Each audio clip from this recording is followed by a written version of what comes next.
राजनंदिनी लेकर आने वाली है अनु के सामने फिर से एक बार बड़ा सबूत। अब एक तरफ तो देखना बहुत ही इंटरेस्टिंग होने वाला है क्योंकि हमारी राजनंदिनी फिर से एक बार अनु के सामने आएगी।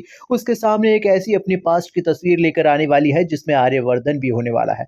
इसलिए अब अनु बहुत ज्यादा हैरान हो जाएगी क्योंकि वो तो राजनंदिनी का चेहरा नहीं देखी थी और उसे नहीं पता है, वो नहीं पहचानती है उसे। और इसीलिए वो जब आर्यवर्धन को उसकी फोटो के साथ में देखती है तो वो बहुत ज्यादा हैरान हो जाती है। और अगले दिन वो ढूँढने की कोशिश करती है राजनंदिनी की फ़ोटो क्योंकि उसे डाउट हो जाता है कि कहीं ये राजनंदिनी तो नहीं है।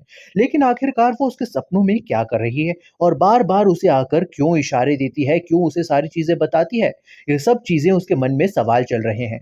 फिलहाल आने वाले ट्रैक में अब आर्यवर्धन भी टेंशन में है कि कहीं ऐसा ना हो अनु जब है यश का सारा सच बता दे अब गायत्री माँ को।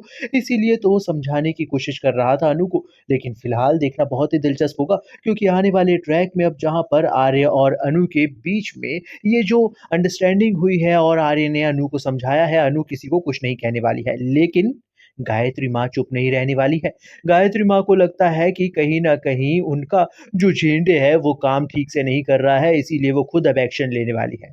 जहाँ पर एक तरफ तो अब गायत्री माँ डीएनए टेस्ट के लिए यशवर्धन और हमारे चरण भैया का दोनों का अब सैंपल जो है वो देने वाली है एक रिपोर्ट में और वहाँ पर वो डीएनए टेस्ट करवाने वाली है और वहाँ पर लेबोरेटरी में सब चीज़ पता चल जाएगी आखिरकार यशवर्धन कौन है। देखना बहुत ही दिलचस्प होने वाला है।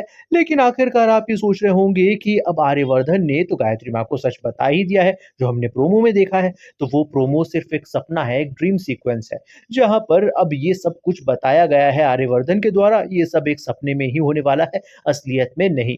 देखना बहुत ही दिलचस्प होगा क्योंकि फाइनली अब गायत्री माँ के सामने ये डीएनए रिपोर्ट के साथ ही आने वाला है सारा सच। लेकिन उससे पहले अनु को बहुत सारी चीजें पता चलने वाली है राजनंदिनी से रिलेटेड, जिसे वो खोजने के लिए एक बार फिर से मिस्ट्री रूम में घुसने की कोशिश जरूर करेगी।